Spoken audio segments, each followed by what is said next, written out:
मावळ लोकसभा मतदारसंघाचे खासदार श्रीरंग बारणे यांनी आज कर्जत पनवेल रेल्वे मार्गाची पाहणी केली. तसेच चौक रेल्वे स्थानकाची पाहणी करून संबंधितांना सूचना केल्या.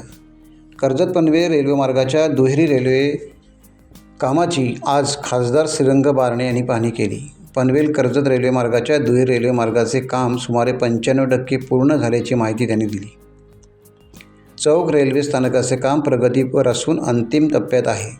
चौक कर्जत रेल्वे मार्ग हा पनवेल कर्जत उपनगरीय रेल्वे प्रकल्पाचा एक महत्त्वाचा भाग आहे. 2,782 कोटी रुपये खर्चून विकसित होत असलेला हा 29.600 किमीचा दुहेरी मार्ग प्रवाशांचा प्रवास वेगवान आणि सुकर करेल. या मार्गामुळे पनवेल ते कर्जत दरम्यानचा 1.5 तासाचा रस्ता अवघ्या 40 मिनिटात पार करता येईल.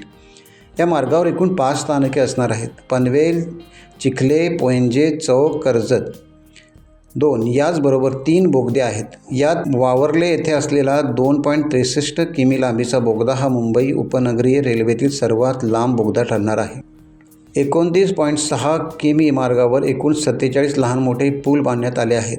ट्रॅकच्या मजबुतीसाठी खडीविरहित बॅलास्टलेस ट्रॅक तंत्रज्ञानाचा वापर करण्यात आला आहे.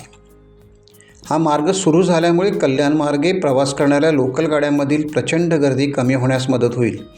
चौक, मोहापे, चिखले आणि इतर परिसरातील प्रवाशांना थेट नवी मुंबई आणि पनवेल, मुंबईपर्यंत उपनगरीय रेल्वे सेवा उपलब्ध होईल. प्रकल्पाचे 95% जास्त काम पूर्ण झाले असून चौक ते कर्जत दरम्यान रेल्वे इंजिनची यशस्वी चाचणीही पूर्ण झाली आहे.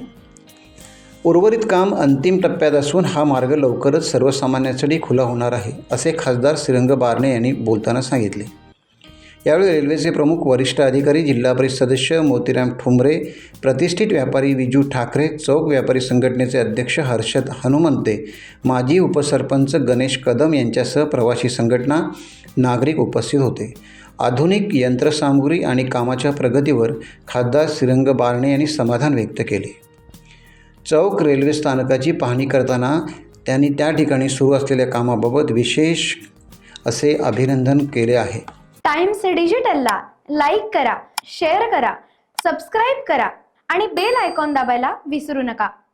Times digital.